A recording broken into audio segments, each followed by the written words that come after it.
Mesdames, Messieurs, bonjour. Vous êtes dans le bœuf bourguignon sur JMTV+. Oui, le bœuf bourguignon vous revient avec quelqu'un de très grand, de beaucoup plus grand que je pourrais le devenir un jour sans doute. Il est une inspiration pour ceux d'entre nous qui ont regardé la nouvelle chaîne de télévision camerounaise, la CTV, au milieu des années 80, 1985 pour être précis, avec cette émission culte qui était la messe du samedi soir sur la CRTV, la CTV à l'époque. Il est une inspiration pour celles qu'on appelait les yéyés au milieu des années 70 et même début 80. Il est celui qui a écrit la deuxième chanson hymne national du Cameroun. Je vais lui demander pour commencer de nous redonner une petite partie de cet hymne national du Cameroun afin que vous connaissiez qui il est.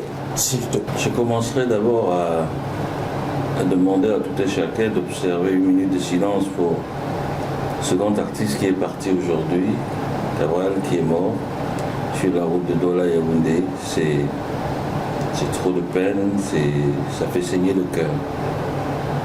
Donc paix à son âme. Au Cameroun, berceau de mon enfance, tu es le soleil de ma vie. Je suis fier de toi, et tant que je vivrai, je me battrai toujours pour tes couleurs. Et ça, c'est le vrai combat. Le vrai combat. Vous avez compris, chers téléspectateurs, même si sa voix est encore tassée, elle va prendre la mesure de l'émission au fur et à mesure. Il s'agit du grand Elvis Kemayo, qui est notre invité aujourd'hui. Bonjour Elvis. Bonjour Jackie. Indéqué. Afitz. Afitz. Ah ben oui. Bon, on peut vérifier, ton ADN on te convient un peu, parce que voilà, comme ça on va regarder, ça va vérifier. Exactement. Voilà. Exactement. Juste à côté d'Elvis Kemayo, notre nouvelle chroniqueuse qui nous vient un peu de Guinée équatoriale, un peu du Cameroun, un peu d'Espagne, un peu de France, un peu de Mali. Bref, c'est une panafricaine. Nara, comment ça va? Ça va très bien. Mbolo? Mbolo. Un anglais? Mboloani. Magnifique. Ah, qu'est-ce que je dis encore? Je te indégué. Afitz. Voilà, je l'ai coincé. Il faut dire Afitz. Affiché. Voilà. Bon, merci à toi d'avoir embrassé ce métier. Ça va être chaud, hein? Oh, on s'accroche, ça va aller. Bon, tu as un beau sourire, je pense que ça va marcher. Merci.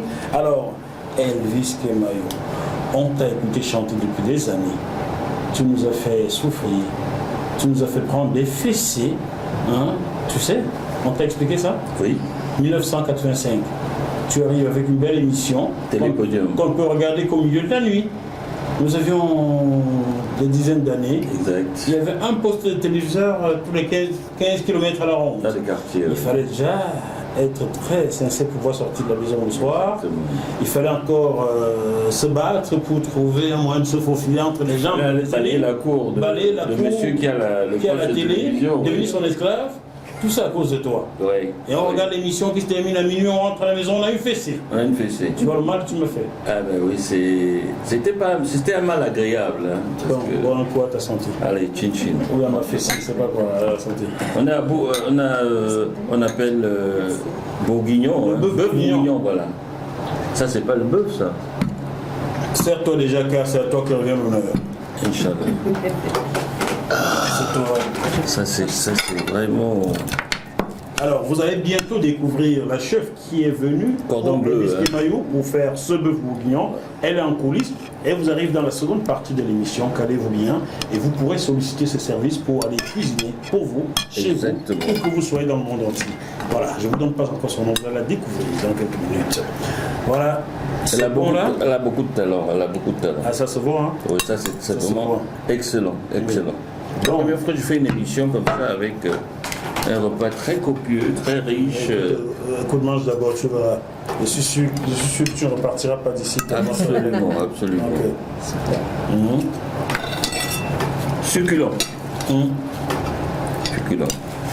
Bon, t'as vu Nara, elle est partie avec la louche poussiérée. Eh ben, oui. Hein? Elle veut pas que quelqu'un se serve encore. C'est tes spectateurs, elle a vu hein, l'effet de bœuf bourguignon. Elle a tout compris. Voilà. Bon. Nara, tu m'en mets un peu là? Oui, bien sûr. Ça sont les bananes plantains d'Afrique Plantain d'Afrique. qui viennent, n'est-ce pas, c'est mélangé au bœuf bourguignon français. C'est la France, ça fait qu'une autre version. La bonne. Honnêtement, c'est la première fois que je mange des bananes comme ça. On aurait dit des chenilles chez nous, tu vois, parce que... Bonne chenille, bien sûr. Oui, des chenilles. ouais. Chez nous, les gens aiment manger ça, mais c'est bien fait. C'est fait à l'eau, un peu doré avec de Elle ne va pas donner sa recette maintenant, elle est pas là, laisse tomber. Je ne donne pas la recette, mais je devine. Bon appétit à la maison si vous êtes à table comme nous, hein? C'est très bon. Exactement. Comme on dit en espagnol, impeccable. Et on dit comment en Guinée équatoriale, on dit comment dans la langue franc? Perfecto. Non, c'est perfecto, c'est espagnol. Ah oui. Fan, c'est en namanezam. Un manezam. En namanezam. Et que...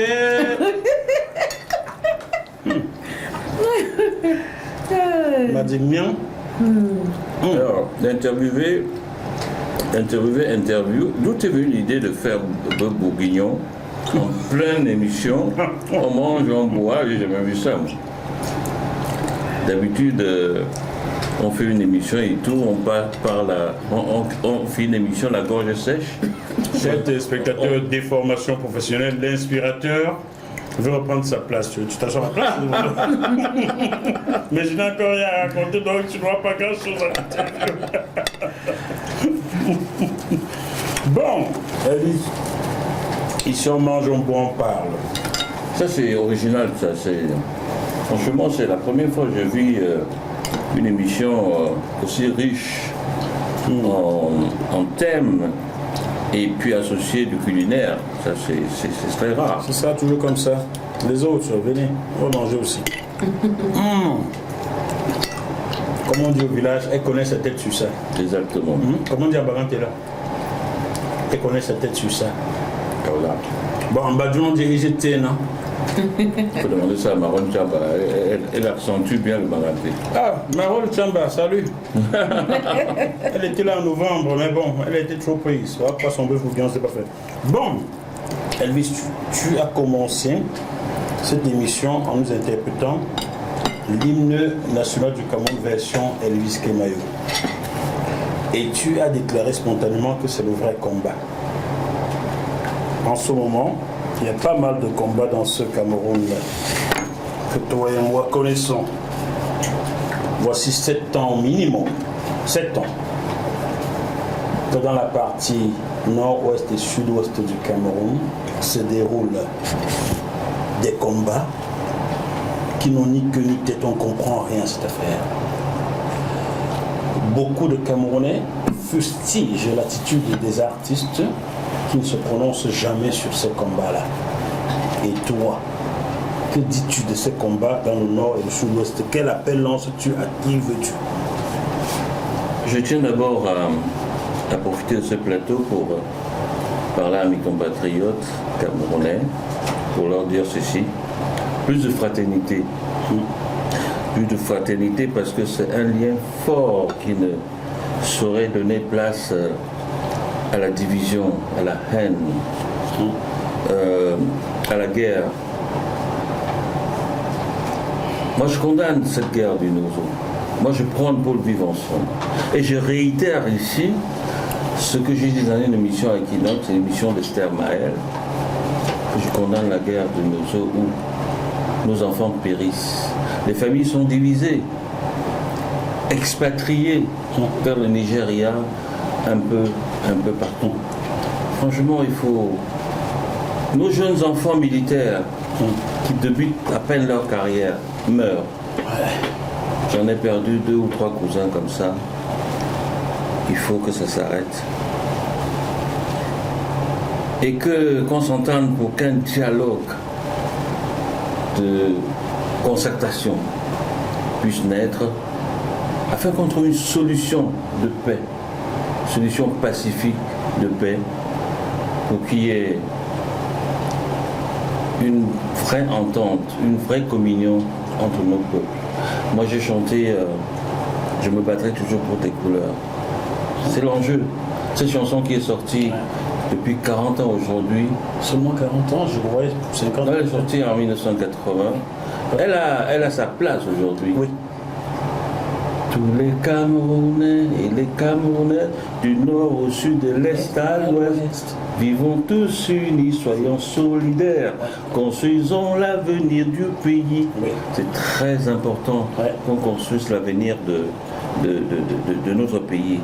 Il faut qu'on s'asseye autour d'une table pour dialoguer, pour trouver les mots justes, pour trouver des idées justes, pour intéresser tout un chacun à contribuer à l'évolution du Cameroun. Ton message, d'accord, est important, mais il est un tout petit peu vague car à qui t'adresses-tu? Qui peut arrêter la guerre dans nos eaux aujourd'hui? C'est une bonne question. Qui peut arrêter la guerre dans nos eaux aujourd'hui? C'est toi, c'est moi, c'est nous. C'est une entente commune, c'est une réflexion commune, c'est un courage. C'est d'abord aimer son peuple et aimer son pays. Nous sommes tous des Camerounais. Il n'y a pas deux Cameroun. Donc si on aime le Cameroun et qu'on veut faire donner la chance à nos enfants d'évoluer au lieu de les tuer, on doit leur tendre la main, on doit les aider pour que toutes les richesses du pays soient partagées afin que ces enfants émergent dans le bon côté. Ton discours s'adresse donc aux dirigeants du Cameroun. Mon discours s'adresse à toutes les forces vives du Cameroun. Parce que le Cameroun aujourd'hui, c'est un pays démocratique. Il y a la démocratie au Cameroun. D'accord? On dirait plus ou moins, mais quand même, il y a des oreilles qui nous écoutent. Il y a des éducateurs, il y a des politiques, il y a des professeurs, il y a des intellectuels, il y a des journalistes comme vous qui peuvent analyser et proposer quelque chose de très très fort. C'est pas quand un tel va mourir qu'on va dire oh si on savait. C'est maintenant qu'il faut aller chercher la réconciliation nationale. Quand quelque chose ne va pas en France, nous nous adressons au président Macron aujourd'hui. Hier c'était Hollande, avant c'était Nicolas Sarkozy, à qui je parlais même directement, ça il faut le dire. Je n'ai jamais caché que j'ai été élu interne de l'UMP. Quand il fallait dire à Nicolas Sarkozy ce que je pense, je lui écrivais, je lui disais ce que je pensais. Donc au Cameroun aujourd'hui, ne faut-il pas tout simplement dire à M. Biya et à ceux avec qui il dirige, mettez la paix dans le nouveau. Ce sont eux qui ont les leviers en main pour mettre la paix, vrai ou faux? La paix doit avoir sa place dans un dialogue national. Le dialogue national. Oh, il y en a toujours au Cameroun, dialogue national, conférence nationale souveraine, mais jamais à ressortir ce dialogue n'a rien arrangé. Oui, mais nous sommes un pays démocrate. Nous sommes un pays où le peuple est souverain. On ne peut pas aller chercher la paix avec des moyens non conventionnels. C'est le dialogue. Il faut dialoguer, il faut trouver les justes mesures pour dire que celui-ci a droit à ça, celui-ci a droit à ça. On fait le partage. Nous sommes un pays très riche. Nous ne sommes pas un pays pauvre. Donc ça veut dire qu'il faut une réflexion au haut niveau, n'est-ce pas, pour pouvoir partager. Enfin. Oui, il faut une réflexion au haut niveau pour pouvoir équilibrer les besoins de tout un chacun. Ben voilà, le haut niveau, c'est ça que j'attendais de toi, car le haut niveau, ce sont ceux qui dirigent le pays, vrai ou faux, ce sont eux. Écoutez, il n'y a pas que le parti politique qui dirige un Non, pas pays. le parti, Non, c'est le peuple. Le peuple est souverain. Ah bon, le pouvoir appartient au peuple. Les revendications du peuple, on est en train de les faire entendre. Et c'est vrai que les gens ne sont pas sourds. Aujourd'hui, il y a la guerre du Nozo. Nous, on condamne la guerre du Nozo. Ils le comprennent. Ils cherchent des moyens pacifiques pour pouvoir éradiquer cette guerre-là.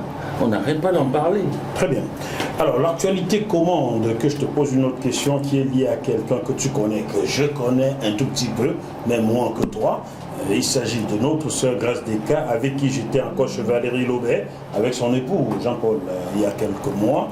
Son spectacle en Angleterre a été boycotté il y a de cela quelques jours.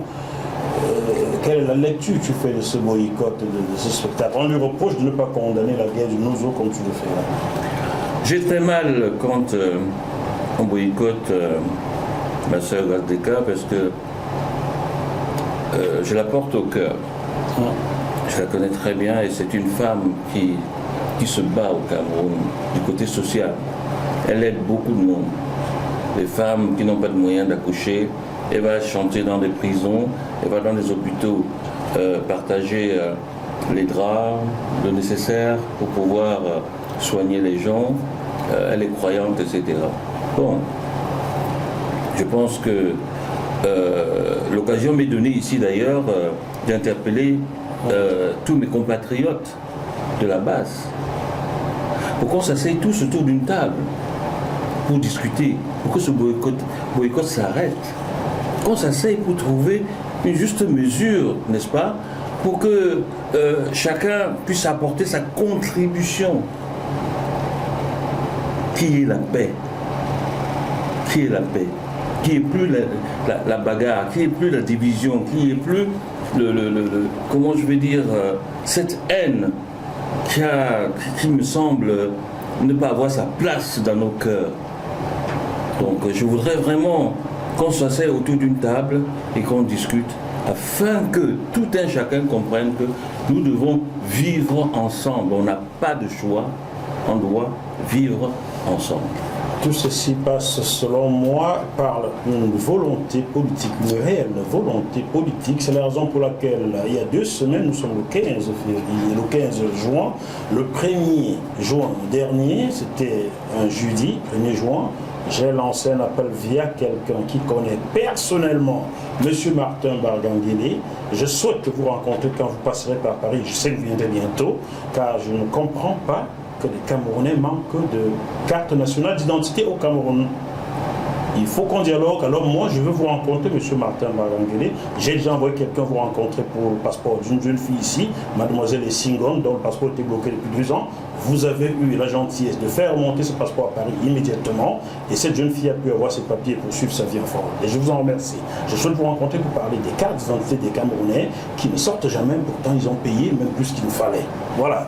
C'est ce dialogue qu'il faut avoir, un dialogue franc, n'est-ce pas, Yannis Kimayu? C'est un dialogue cohérent, c'est un dialogue nécessaire. C'est pas un dialogue violent. Voilà. C'est une demande, c'est une doléance. Et je pense que les gens qui ont la faculté de nous rendre grâce par rapport aux besoins des citoyens, à savoir le passeport, etc. Aujourd'hui, un passeport se fait en 1 semaine. On a beaucoup travaillé pour ça. Voilà, ça se fait en 1 semaine. Donc c'est déjà une avancée. Et moi je tiens particulièrement à rappeler à nos frères qui réclament le dialogue inclusif, n'est-ce pas? Sur le plan national d'ailleurs, il est nécessaire que ce plan exclusif se fasse à tous les je dis bien à tous les niveaux, et qu'il sorte grandissant de ce mouvement en tendant la main aux autres. C'est très important. Les frères ou les gouvernants? Les frères. Il faut que les gouvernants tendent déjà la main. Eux, ils ne tendent pas la main encore. Hein. Écoutez, aujourd'hui, nous assistons au boycottage. Je pense que je ne veux critiquer personne, mais je pense que la main tendue sera la bienvenue. Très bien. Que la main soit tendue de la part du gouvernement déjà, car je ne comprends pas que les enfants nés au Cameroun soient obligés de payer un visa à un prix exorbitant pour aller au Cameroun. Quand on s'appelle Moifo et qu'on est né en Vocada, pourquoi payer un visa alors que certains qui ont des doubles nationalités sont ministres au Cameroun? On ne comprend pas ça. Je connais aussi quelqu'un qui a été renvoyé en Angleterre alors qu'il est un enfant né au Cameroun, renvoyé en Angleterre parce qu'il a des opinions politiques. Il faut que cela s'arrête. Je connais Francis Yapi qui travaille dans une société pétrole en Angleterre, au Canada. Il dirige une société canadienne de pétrole. On a voulu implanter une filiale de son entreprise en Afrique. On lui a dit Nigeria. Il a dit non. Il a tout fait que ce soit au Cameroun. Yapi Francis est arrivé au Cameroun. On l'a arrêté, on l'a emprisonné, on l'a rapatrié au Canada. Avec ça, vous voulez qu'on dialogue? Cette émission est sur GMTV+, vous tapez Yapi Francis dans moteur recherche, vous retrouvez son témoignage. Donc, tendre la main, il faut que le gouvernement camerounais tende la main aux enfants camerounais de la diaspora pour apaiser la chose. C'est la moindre des choses à faire. Est-ce qu'on n'est pas d'accord avec ça, Nara? Bien sûr. Voilà. Bien sûr. On n'est pas là pour faire la guerre, mais vous, qui dirigez les pays africains, commencez par tendre la main. Je connais au Togo, il y a désormais un ministère de la diaspora. Commencez à le faire au Cameroun, vous verrez que ça apaiserait les choses. cesser d'interpeller les gens qui arrivent dans les aéroports camerounais parce qu'ils ont des opinions politiques. On n'est pas obligé d'être tous d'accord, mais on est obligé de vivre ensemble. Est-ce que c'est pas ça, Nara? On est obligé de vivre ensemble. C'est même la condition pour que le pays avance. Ben voilà. Donc merci à toi, Elvis, pour ta prise de position. Tu n'as blessé personne, tu n'as insulté personne. Ben, je ne pense pas que c'est constructif d'insulter les gens. Non. Vous savez, dans la Bible, il est écrit chaque chose à son temps. Ça ne vaut pas la peine de condamner un tel ou un tel. Chaque chose à son temps. Et c'est le dialogue qui prime sur toutes les décisions pour faire avancer un pays. C'est un dialogue. Et ce dialogue appartient au peuple. Ça me permet de te faire chanter. Pas pour gagner quelque chose, car il y a une de tes chansons où tu nous parlais, il faut que je la retrouve quelque part ici. C'est ma mélodie, je crois bien, où tu prenais l'amour. Oui, je suis un chanteur d'amour. Ça dépend de quel titre. Magaladi, c'est une chanson patriotique. Magaladi, Mbéroum, des mamans, comme un dieu royal. Magaladi, Mbéroum, comme un dieu royal. Donc c'est une chanson nostalgique. Très belle chanson. Ouais. Ça me fait penser à Jean-Daniel Tachoum qui reprenait cette chanson à Central Casa, ce grand cabaret à Yaoundé en 1992. Exact. Tu connais Jean-Daniel, là, je suis sûr. Je me souviens pas, c'est lointain ça. C'est longtemps. Oh mon Dieu, que c'est vieux. Bon, chers téléspectateurs, même si on est un peu allé en politique, on va revenir dans le bœuf bourguignon qui a pour but de faire mieux connaître l'artiste Elvis Kemayo. Elvis Kemayo, ton vrai prénom c'est Pierre. Oui. Sur cette pierre, je bâtirai mon église. Je comprends que tu sois croyant. J'espère que tu ne l'as pas régné 3 fois avant que le coq n'ait chanté. Ah non.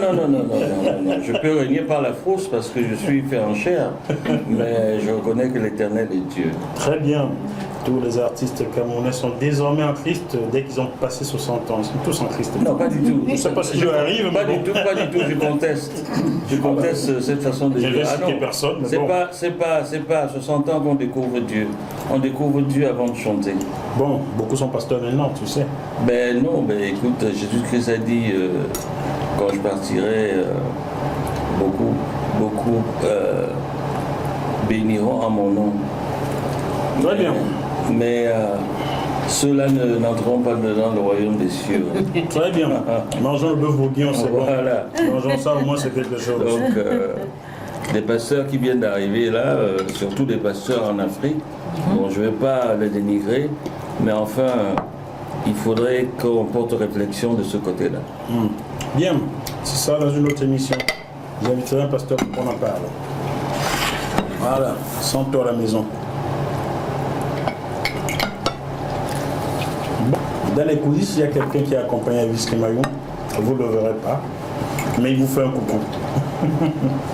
C'est le doyen. Elvis, Oui, Jackie. il se dit que tu as voulu changer de prénom, avoir un prénom artistique Elvis parce que tu étais fan d'Elvis Presley. Est-ce vrai ou faux? Non, j'ai pas changé de prénom. Hein.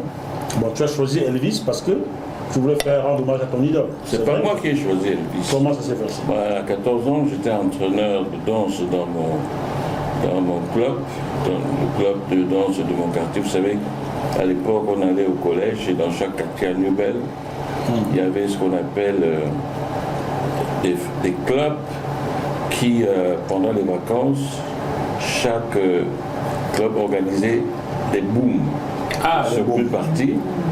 Et j'étais l'entraîneur de danse de ce club. Et puis, nous, c'était l'époque du rock and roll. Oui. Donc, je sais chanter le rock and roll. Et j'interprétais beaucoup des chansons d'Elvis Presley pour faire la chorégraphie à mes gars. Ah, d'accord.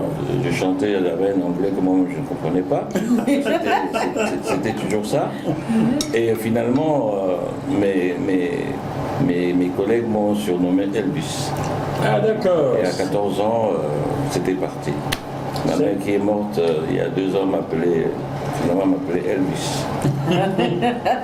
Donc, ce qui est écrit n'est pas vrai, c'est pas parce qu'il était Non, fan de. Non, pas du tout. c'est parce que tu chantais du Elvis Presley qu'on t'appelait Elvis. Exactement. Voilà, vous avez compris. Tu veux aller à la source et chercher ça. Nara, Oui. il s'est dit qu'à l'époque, tu étais fan de plusieurs chanteurs. Tu as quelques noms. Ah oui, vous étiez fan de Jean Bronx. Wow, Sex Machine. Non. Claude François. Il était trop violent. École François. Claude François, oui, j'aimais Ah. bien parce que c'est grâce à Claude François que j'ai fait le Kémayo système avec des danseuses. Ah, d'accord. Tu t'es inspiré de lui, quoi. Voilà, j'ai fréquenté Claude François plusieurs fois. Et il m'a dit, mais tu chantes bien, il faut faire comme moi pour l'Afrique, parce que j'étais en tournée là-bas, il n'y a pas de chanteurs yéyé qui ont des danseuses, etc. C'est parti. Et puis c'était parti. Je comprends pourquoi le clip Africa Music Non-Stop Voilà. il Ça- ressemble beaucoup à du Clo-Clo, là. Et ça a été tourné en France par l'INA. J'ai retrouvé les images de l'INA. Voilà, ça a été tourné par Safari Ambiance Takis et d'accord. récupéré par l'IENA. D'accord, je vois. Ouais, j'explique. Donc il y a des choses à savoir. Hein. Ah oui, hein. Il y avait qui d'autre dans cette liste? Il y avait aussi Martin Brand que j'avais trouvé aussi. Tu étais fan de Martin Brown? Non, Non. Pourquoi ils ont écrit tout ça? non, je connais pas. Parce que Martin. c'était le rythme de l'époque. Et Elvis Presley, vous n'étiez pas fan? Qui ça, Elvis Presley? Oui. Oui, j'étais fan d'Elvis Presley parce que c'était un chanteur blanc Oui. qui chantait comme des noirs à l'époque. Il avait beaucoup de succès. Je pense que son succès équivalait au succès des Beatles. Pas de Michael Jackson en tout cas. Bon, Elvis Presley. Non, pas Elvis Presley. Père son âme. Amen. Moi, je préfère Elvis Kemayo. Moi, je peux le toucher. Regarde, Absolument. il est là encore. Absolument. J'en Mais profite. comment d'ailleurs. se dire, tu me touches comme Estelle Maillet voulait que je la touche dans l'émission avec qui d'autre. C'est incroyable, tout le monde veut me toucher. Mais Parce que attends. c'est une bénédiction, toucher l'artiste. Attends, tu sais, avec le bonheur que tu nous as procuré quand nous étions gamins, franchement, nous de cette génération, Maël et moi, oui, tu nous as inspiré quelque part sans que nous nous en rendions même compte. Exact. Je t'expliquerai que je ne savais pas que je tiendrais le micro un jour. C'est quand j'arrive dans ce cabaret, Central Casa, qu'on me révèle que je peux tenir un micro. On m'impose de tenir un micro. Un soir, on me dit tu peux. Et ensuite, j'arrive au Gabon, on me compare à Elvis Kemayo partout. Wow. Donc, Wow. quelque part, tu m'as inspiré sans t'en rendre compte. Donc, Maël, salut à toi. J'espère qu'on se parlera bientôt. Alors, tu as 13 ans, tu commences à chanter et danser. Mais avant, tu étais déjà à la chorale dans ton église. Oui.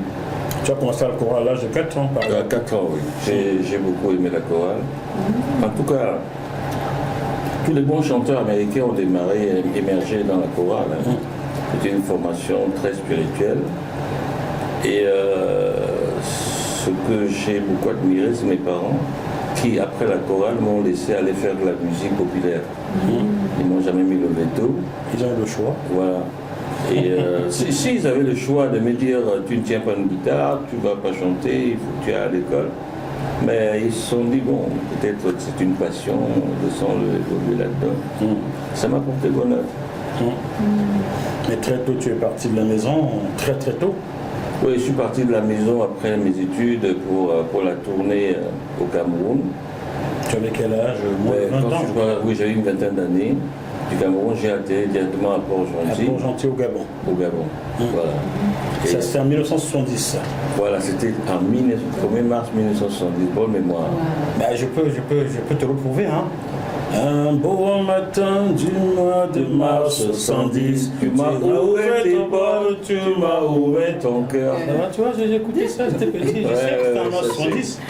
Ça, c'est une dédicace pour le Gabon, ça. Le titre était Merci Gabon. Merci Gabon. Ouais. Le Gabon, c'est un pays qui m'a donné de la maturité. La maturité, pourquoi? Parce que j'étais très jeune et j'ai reçu beaucoup de coups. Des femmes, bien sûr, j'étais très amoureux, puis c'est les femmes qui me trompaient. Puisque j'étais jeune, j'avais pas d'argent. On comprend maintenant d'où vient le titre. Et c'est des chicottes, hein, quand une belle femme vous trompe avec le blanc, Chers parce que vous n'avez téléspectateurs, pas d'argent. quand vous voyez ce jeune homme Voilà. qui avait 21 ans quand il atterrissait Voilà. au Gabon, vous pensez qu'une femme veut le tromper? Beau gosse comme ça. Moi, je suis allé au Gabon aussi, j'avais la vingtaine comme toi. On m'a pas beaucoup trompé, hein, donc ce que tu me dis, elle n'est pas vrai. Hein. Non, on me trompait par vengeance. On ne peut pas manger, ça faisait très mal. Ouais. Les coups quand ils vous arrivent. Oui, Oh, ça faisait très mal. Ça fait mais mal.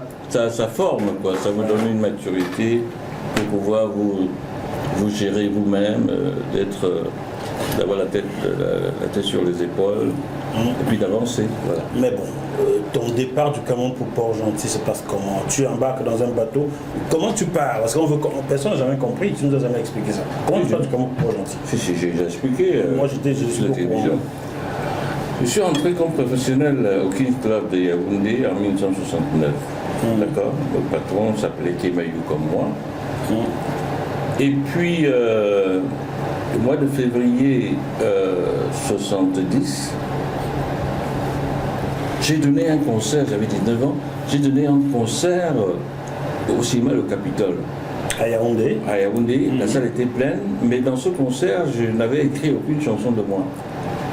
Je ne savais pas écrire, je ne composais pas encore, donc j'interprétais les chansons des autres. La salle était pleine. Qui par exemple tu interprètes? Mike Brandt, Johnny Hallyday, Claude François, Percy Slade, When My Love is a Woman, Yeah. et tout ça. Donc c'était plein. Alors il y avait un monsieur dans la salle qui m'a observé, et le soir il est venu en boîte. Quand on a fini de travailler, il m'a appelé, il me dit voilà, je te propose un contrat pour le Gabon. Il s'appelait Nomsi Lucas, il avait une boîte de nuit à Port-Gentil qui s'appelait La Cabane. Il me dit tu viens avec moi, tu touches combien au Kinshasa? Je touche 25 000 CFA. 69, il me dit je double 50 000. Wow. J'ai dit bon, je suis d'accord, mais je ne peux pas partir seul, je vais partir avec mon frère ami Tchaga Samir qui est bassiste dans le même orchestre. On dit pas de problème, je vous embarque. Alors le lendemain, elle a fait nos passeports, etc. Dans la semaine, on a atterri à Port-Gentil. Aussi simplement. Oh oui, c'était le destin. C'est quand Dieu te trace la route, il faut marcher sur la route que le Seigneur vous a tracée. J'ai toujours vécu comme ça. Bien. Port-Gentil, ville de sable où on ne pousse Que la gentillesse, Toi qui étais mon tuteur, le tuteur de mon enfance. Tu m'as appris l'amour, la souffrance et la patience. tu as fait de moi un homme et tu m'as aussi donné un enfant au Gabon. Cet enfant est né en quelle année? Il est né, Jean-Marc, il est né. Je suis parti du Gabon en 72. Il est né en 72. Donc il a 51 ans maintenant. Voilà. Comment va-t-il? Il va très bien, il est marié, il vit dans la région, il vit en province. Province d'où? Province ici en France. En France? On est en France ici. Salut Jean-Marc. Si tu nous vois faire aussi, quoi, tu vois, ton père t'a chanté, il t'a magnifié, bébé, toi. Jean-Marc. C'est super ça, je ne savais même pas son prénom. Oui, c'est Jean-Marc, c'est Jean-Marc. Oui, il est venu me rejoindre. J'étais en tournée en 77. Il avait 3-4 ans. Puis il était tellement vaillant, j'ai dit à sa mère, écoute, dans 2 mois, tu me mets dans l'avion, je le reçois à Paris. 2 mois après, il est venu vivre avec moi. On vivait qu'à 2, c'est célibataire. Il avait 5 ans. Waouh. Ouais. Dis-moi, on dit que les chiens ne font pas les chats. Rassure-moi, il fait de la musique? Non, pas du tout. Qu'est-ce qu'il fait, Jean-Marc? Il est entrepreneur. Non. Mes enfants, Freddy, le deuxième, il est champion.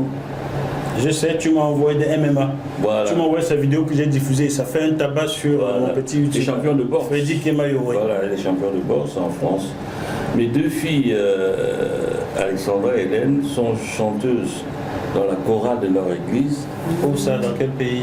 Ici en France. Pourquoi tu les caches depuis? Je ne les cache pas, elles sont dans mon film. Tu n'aimes pas la dot? Non, c'est pas question de dot. C'est de dot. Non, mais elles sont dans mon film, je raconte leur histoire. Et voilà, elles font la musique religieuse. Et elles ne veulent pas faire la musique du monde. Elles se disent que papa fait la musique du monde et nous on fait la musique religieuse. Elles sont très professionnelles. Très professionnelles. Alexandra et c'est Hélène. Claude qui t'a inspiré sur le prénom. Voilà. Alexandra et Hélène. Voilà. Oh, c'est ça, hein? Voilà. Oui, je te connais, hein? Et évidemment. Tu as intérêt, hein? Tu as intérêt. Bon, salut Alexandra, salut Jean-Marc, j'espère vous rencontrer un de ces jours. J'aimerais bien tourner sur vous, mais moi, je suis comme papa, je suis dans la musique du monde, hein, donc j'aurai du mal à m'attraper. Ça va être, ce sera pas possible. Elles n'aiment pas trop ce qui est feu de paille dans le monde. Oh, Alessandra, je te garantis que je peux te chanter 500 cantiques sans lire. Essaye-moi, tu me verras. Bon, parce que je suis membre fondateur de l'église évangélique de Kondongo. Faut pas me voir comme ça. Hein. Ah ben oui. Bon, mais j'ai choisi le monde. Ça passe de la Nara? Ça passe C'est très bon? bien. Magnifique. Bon, bientôt vous verrez la chef qui a cuisiné ce bon bœuf bourguignon. Pour une fois, je ne me suis pas brûlé les doigts. Et ça va, au Gabon, tu avais rencontré Omar? Oui. Plusieurs fois, c'était un monsieur passionnant et très passionné, très politique, très social. Partage. Non, c'est fini déjà. Donc tu t'avais quand même donné? Oui, bien sûr. Combien? Moi, je suis un américain, je ne peux pas dire combien. Toi aussi. Non, c'était un monsieur, il aimait son pays. Il aimait beaucoup son pays et il partageait les biens du pays. Tu as raison, il aimait bien le pays. Hein? Il aimait bien le pays, oui, c'est vrai. Oui, c'est clair. Bon. C'était un très grand président, Omar Bongo. C'était un très très grand président. Et alors? Et Joséphine alors? Patience? Ben, c'était la femme du chef d'État. Tu sais, il y a eu une chose qui courait après moi, mais Ah ouais, nous on veut savoir. Hein. c'était le buzz. Hein. C'était le bœuf, il n'y a rien eu? Non, c'était le buzz. La maman? À l'époque, le Gabon était en avant sur le buzz. C'était le buzz. Faut pas... C'était le bœuf, il y a vraiment rien. Il y a des choses que j'ai fait dans ma vie, j'ai commis des péchés, mais j'ai une interdiction catégorique et sine qua non, je ne sors jamais avec les femmes mariées. Ah, tant mieux. Jamais. Non, pas tant mieux. C'est une condition. Sortir avec une femme mariée, c'est la poisse. C'est-à-dire que tu permets au diable de t'utiliser pour faire du mal à toi-même et à autrui. Bon, c'était dans le buzz, tu n'as jamais été à la maman. Vous avez compris, hein? Voilà. Non, on est allé petit à petit. Voilà. Bœuf au guillon, c'est bon, hein? On mange un bon pas. Bien, hein? Ça fait digérer. Oui. Ah maman, je te salue à Petit Paris. J'espère revenir au Gabon te revoir une dernière fois au moins. Voilà. Vous connaissez Patient Dabani? Vous connaissez pas? L'amour d'une mère ne s'étiole jamais. On vous connaît, oui, on vous connaît. C'est la maman Patient Dabani. Oui. Mais elle a meilleur que ça, hein, parce que son album associé était nickel. Vraiment nickel. Je pense que c'est le meilleur de ses albums. Exactement. C'est le meilleur de ses albums. Très très bien fait. Avec Anissa dedans, Père son âme Anissa, que j'ai connu furtivement au Gabon aussi. Oui. Tu l'as connu, bébé Anissa? Oui, je connais Anissa, bien sûr. Qui était la fille de la maman qui est tragiquement décédée. Donc, maman, courage. Bon, Elvis Kemayo, comment tu arrives après Port-Gentil à Libreville donc? Ben écoute, moi quand un contrat fini, il est fini, j'avance. Hein. Mon contrat a été fini à Port-Gentil. Je ne voulais pas le renouveler. Simplement parce que c'était pas ma destination finale. Voilà. J'ai atterri à Libreville, j'ai été accueilli par le plus grand orchestre de Libreville, les Sphinx. Les Sphinx. Ils m'ont hébergé, ils m'ont encadré. Et ils jouaient aussi dans une boîte qui s'appelait La Cabane à Libreville. Ah, il y avait Cabane à Port-Gentil, Cabane à Libreville. Ça appartenait au même propriétaire ou pas? Non, pas du tout. Il y a trop de cabanes, mais pour des personnes différentes, oui. On a voulu pendant 1 an, et quand l'heure était arrivée que je m'en aille à Paris, je suis allé chercher un de mes amis au Cameroun pour qu'il vienne me remplacer. C'était un très bon chanteur, il s'appelait Iboa Ferrol, père à son âme, il est décédé. Je l'ai amené dans l'orchestre des Sphinx pour que les choses soient équilibrées. Et après, je me suis envolé à Paris. Mais avant de partir, tu as été directeur de l'Orchestre national du Gabon, d'après ce qui est écrit sur toi. Non, c'était après ça. C'est quand tu es revenu. Ah oui, c'est quand je suis revenu au Gabon. Tu quittes le Gabon en quelle année donc? Je quitte le Gabon en 72. Donc tu as Le passé 16 février 1972. Tu as donc passé 2 ans et 11 mois au Gabon. 2 ans et 11 mois. Moi j'ai passé 2 ans 9 mois et je suis parti aussi. Ah voilà. Qu'est-ce qu'il y a de ressemblance, mon Dieu? Je vais finir. Bon, allez.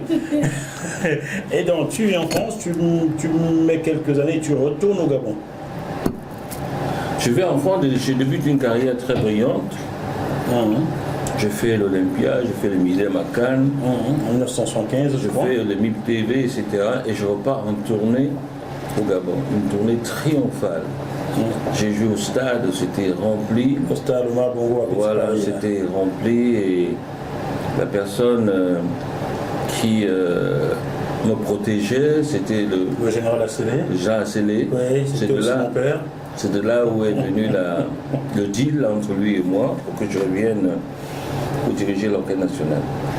D'accord, voilà. Je comprends ça. Voilà, ça a été né de cette façon-là.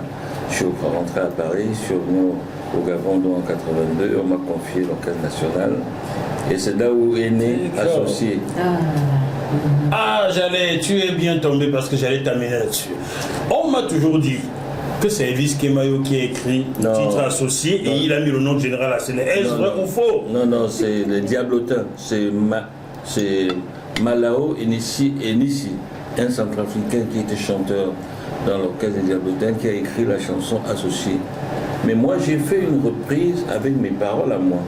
J'ai refait oui. En quelle année? En 2000 ou avant? En 2000. En 2008, d'accord, mais avant? Avant, c'était Associé, chanté à la façon des Gabonais. L'auteur-compositeur de cette chanson? Malao Enissi, un centrafricain. Père, son âme, il est décédé. C'est malheureux, mon associé, tu m'as déçu, oh maman. Voilà. En amour, il ne faut jamais tricher. Pourtant, il y a beaucoup de tricheurs. Hein. Et ce que tu sais, seulement ce que tu m'as fait. Tu as brisé l'amour que j'avais pour toi. Bon, il faut que toi qui chante. C'est pas moi. C'est toi maintenant le refrain. Il était fragile, je t'avais dit, chérie. Si tu veux le conserver, fais attention, chérie. Car si ça tombe, ça se casse, et c'est malheureux. C'est malheureux, mon associé. Tu m'as déçu, oh maman. Ah oui, il ne faut jamais tricher. Oh. Mais Angela, c'est elle a repris cette chanson. Oui. Elle a chanté cette chanson. Tout le monde a repris, beaucoup de gens ont repris. Ouais. Elle a chanté. Est-ce que tu es toujours en contact avec Angèle? Je peux me l'appeler tout de suite. Moi, je suis très fidèle. Tu vas nous remettre en contact. J'ai perdu son numéro. Voilà.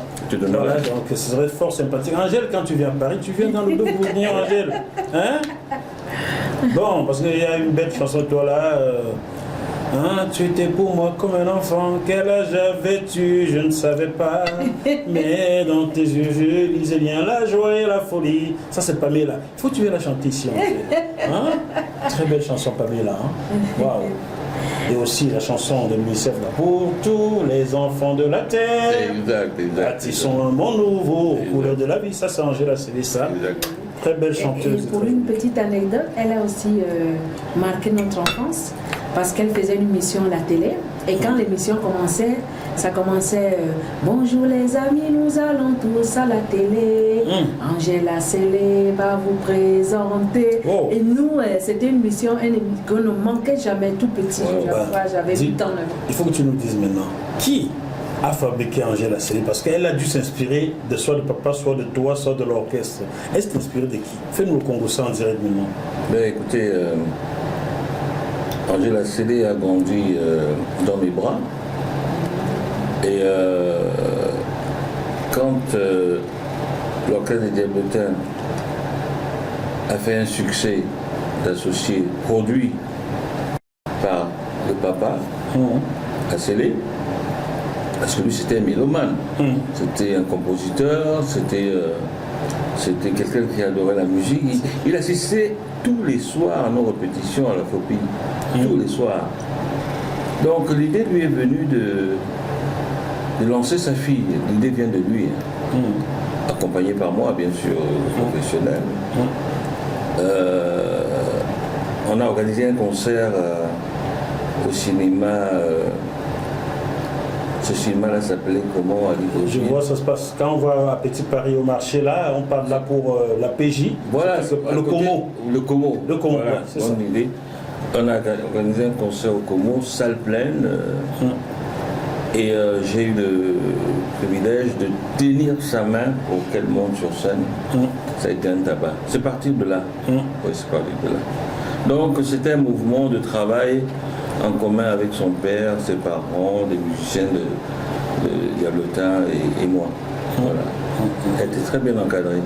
Bon, mais vu par qui elle était encadrée, je comprends qu'elle ait eu le succès qui est le sien. Absolument. Bien, avant qu'on poursuive, toi tu as ta chronique à faire, c'est la minute de Nara. Ok, ma question que je pose à Baba de la chanson africaine, de la musique africaine, d'où vous vient l'inspiration des albums comme Tu revoir, Mission, Afro Music Pop? D'où puisez-vous votre inspiration? À votre avis, vous ne savez pas d'où vient l'inspiration? Je sais que de plusieurs chanteurs, comme on a dit tout à l'heure, vos idoles, mais vous la complétez avec votre inspiration. Toute inspiration, elle est divine. Elle est divine. Si l'Éternel ne vous envoie pas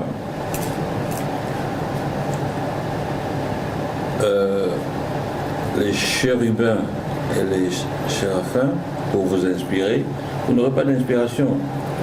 Il y en a qui chantent, quand tu l'entends chanter, et ils chantent faux, c'est-à-dire tu mets un disque, lui l'interprète sur le disque, fait le capella, mais il chante faux. Mais il ne s'en rend pas compte qu'il chante faux. Alors, l'inspiration, ça vient de Dieu, hein, parce que quand on m'interpelle pour me dire, il y a le directeur général de la télévision camerounaise, Charles de Gaulle. Oui. J'ai fait un gala au Cameroun pour un événement. Il était là, il m'a dit, tu t'en rends compte, j'ai chanté Cameroun. Il m'a dit, Elvis, tu t'en rends compte, ça fait 40 ans que tu as sorti cette chanson. Tous les Camerounais, soyez unis. Aujourd'hui, ça veut dire ce que ça veut dire. Ça prend l'unité nationale, tu t'en rends compte? Alors, moi je lui dis, DG, je suis incapable de créer une chanson comme celle-là. C'est sorti en 1980. Je ne sais même pas comment j'ai pu faire pour écrire ça. Donc ça veut dire que un soir, Dieu vous envoie l'inspiration, vous sortez une belle chanson qui dure 40 ans. Et toutes mes chansons, aujourd'hui je fais le tour du monde en un mois et demi, je suis très fatigué. C'est pour ça que je n'ai pas pu accepter venir à son émission depuis, parce que je suis en tournée toute l'année. Toute l'année. Et je chante des chansons qui datent de 40 ans. Io, io, yolé, danser Africa Music. Et c'est toute la salle qui chante. C'est agréable. Ah oui, oui. C'est Des très générations. Voilà, des générations en génération. Oui. Tu vois aujourd'hui, souvent je vois à la télé camerounaise des enfants de 5 ans qui font des ballets avec Oh yeah, Cameroun. Oui. Je suis allé faire, c'était le 11 février, on m'a invité pour chanter au stade. Il y avait plus de 100 000 jeunes. Mais ce qui m'a épaté, c'est que je n'avais qu'une seule chanson à chanter, c'était Cameroun. Et quand je me tournais pour regarder la tribune, c'est des enfants de 5 ans, 6 ans qui brandissaient Oh yeah, Cameroun. J'ai eu la chair de poule. Et puis j'ai fait un article sur mon Facebook officiel disant que j'ai vu la gloire de Dieu. Aujourd'hui, j'ai vu la gloire de Dieu. Ce que Dieu a voulu me dire, ce que Dieu a voulu me faire faire, aujourd'hui, il est descendu lui-même pour dire, regarde. C'est émouvant, hein? Et puis il faut avoir le discernement pour comprendre ces choses-là. Ouais. Oui. Si tu n'as pas le discernement pour voir ce que Dieu te montre, que c'est lui, c'est moi qui suis devant, eh ben, tu vas avoir, comment on appelle ça, les épaules élevées, tu vas être égocentrique, voilà. Tu vas être égocentrique. Voilà. Donc l'inspiration, ça vient de Dieu. Ça vient de Dieu. Ouais, toute inspiration, elle est divine. Voilà. Quand vous n'êtes pas inspiré par Dieu, vous allez chanter ton caleçon fait quoi chez moi? Oh non, pardon. Attends, ou bien coller quelque chose. Je m'excuse, Sagat c'est mon ami, hein, donc c'est pas. Racine Sagat c'est mon ami, c'est mon pote. C'est aussi mon ami. Voilà. On a joué au Parisien. On a joué au Parisien en 1994. C'est un exemple. Racine, il ne faut pas fâcher, hein, on s'amuse. Non, on s'amuse. Donc, on fait quoi? Alors, on invite un jour au palais de congrès. Et c'était une grande fête, machin. Chacun chante une chanson au palais de congrès. C'est des autorités qui sont là, c'est des personnels, c'est des. Alors, on dit c'est ça la chanson que tu vas chanter. Et on attendait tout le monde était dans la loge. Oh ton cellulaire, on fait quoi chez moi? Ils ont inversé. Le pauvre. Le lendemain, je m'étonne, Wadzona, Oyeptima. On fait quoi chez moi? Bikoussi. Très belle chanson. Très belle chanson pour Et ça. c'est une chanson aussi qui date des années. Hein. Oui, très belle chanson. Minimum plus de 25 ans. Oui, par là. La Racine Sagat, oui, commence à chauffer en 94. Oui. Avec le groupe Sagat, oui. Voilà, presque 30 ans. Très belle chanson. Ouais. Bon, Donc, ta dernière question? oui, c'est. On a fait un film documentaire sur votre vie personnelle intitulé Elvis Kemayo, l'idole de Yeye. Comment a été accueilli ce film documentaire? Écoutez, moi je ne suis pas acteur de cinéma. Comme j'avais dit quand on m'avait dit d'aller créer une émission de télé, je leur ai dit que je ne suis pas présentateur, mais je suis devenu la star de cette émission incontournable. Le film est sorti, la première, c'était préfinancé par TV5 Monde, n'est-ce pas? La première projection c'était au Cameroun, au festival Écran Noir, au Centre culturel français. Il y avait 14 ambassadeurs des pays étrangers, tous les ministres. Madame Cortés en a fait son affaire personnelle. Personnelle, parce que c'est elle qui était la présidente de la séance. Elle préside beaucoup de choses, Madame Cortés. Tant mieux, il faudrait qu'il y ait beaucoup comme ça. Donc, ça a eu un succès phénoménal. Et le film a été présenté à Paris, la même chose. Et j'ai été invité du 6 au 13 mai au Maroc. J'ai eu une récompense phénoménale du cinéma africain. On se peut dire que ça a bien marché, grâce à Dieu. Super, mais au début vous n'y croyez pas. Puisque quand il vous en est parlé, vous avez dit qu'est-ce que vous allez faire chez Non, vous? le problème c'est que je ne croyais pas, c'est pas que je ne croyais pas, c'est que depuis que je suis artiste, depuis que j'ai commencé à faire de la musique que j'avais professionnellement parlant, j'avais 20 ans, je suis arrivé en France, j'avais 22 ans, je rencontre Patou. Patou, c'est le réalisateur du film. Je le rencontre en 2020. Il me dit, grand, je voudrais faire un film sur toi. Je le regarde comme ça. La première question, c'est, tu vas faire ça en combien de temps, mon gars? 2 ans. Il m'a dit, je fais ça en 2 ans. Je lui ai dit, tu as tout gagné. Tu as tout gagné. Alors il me dit, est-ce que je peux venir à la maison avec mon appareil photo? Je filme quelques photos là pour commencer à travailler. Il n'y a pas de problème. On s'est donné rendez-vous 3 semaines après. Quand il est venu chez moi, la moitié de la pièce, il y avait des valises montées. C'est là le nœud du film. Quand il a vu, il n'a jamais vu ça à personne. Il a pris tout ça, est allé dans son bureau avec son assistant. Ils ont concocté ça. Ils ont mis 3 ans pour sortir le film. Waouh! Super. Et ça va faire ce pas ou pas? On pourra le voir un peu. Oui, j'ai été avec les gars du Festival au Maroc, ça va ressortir vraiment. On avance. Et une deuxième édition? Une deuxième édition après ou pas? Oui, on est en train de concocter une deuxième édition. Je ne sais pas de quoi il va parler, mais je ne suis pas réalisateur, il trouvera le... Super, merci. Merci beaucoup à toi, Nara, pour ta première, ça a été bien.